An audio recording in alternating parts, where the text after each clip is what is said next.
Hi, and welcome back to our channel.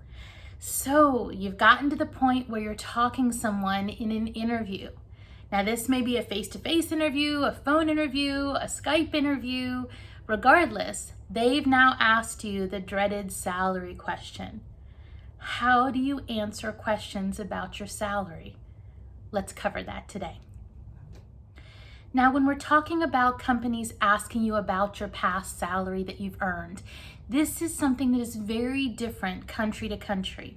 In the US, this is even different now, state by state.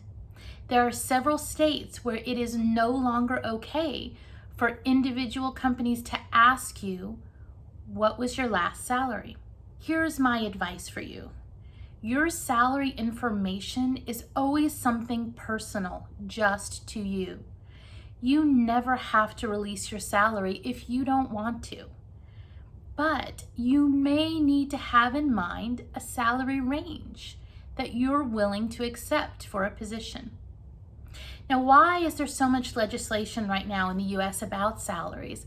It's for a good reason. The reason it's come into play is they're trying to make sure that salaries are truly based on what the position is worth and not on the gender or ethnicity of the person that is applying for the role.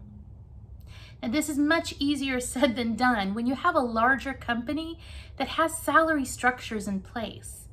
But when you're dealing with very small companies, they may not have the diligence of having salary ranges.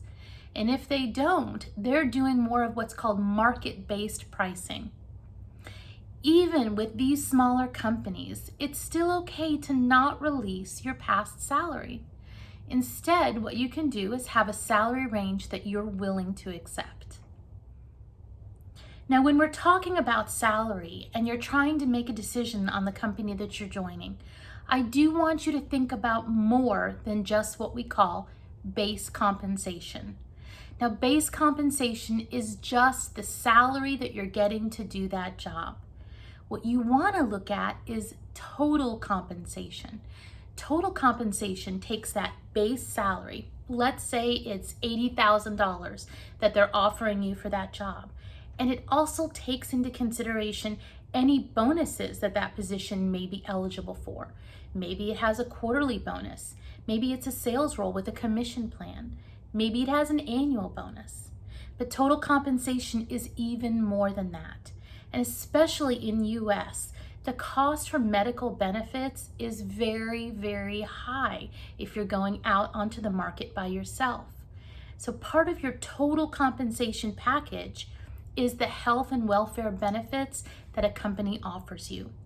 Don't look at just things like health medical benefits. Look at the dental and vision.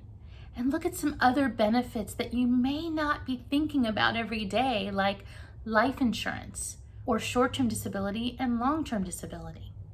There are lots of other benefits which the company may offer which add to that total compensation package. Why this is important is, let's say that your last employer gave you a base salary of $100,000, but the monthly benefit cost for you was an additional $500 a month. But your next company only is willing to offer you $90,000, but they charge you nothing for your medical benefits. That may end up being equal or even better than what you had before. So when you're looking at this salary situation for a new job, don't just look base compensation. Make sure you're looking total comp.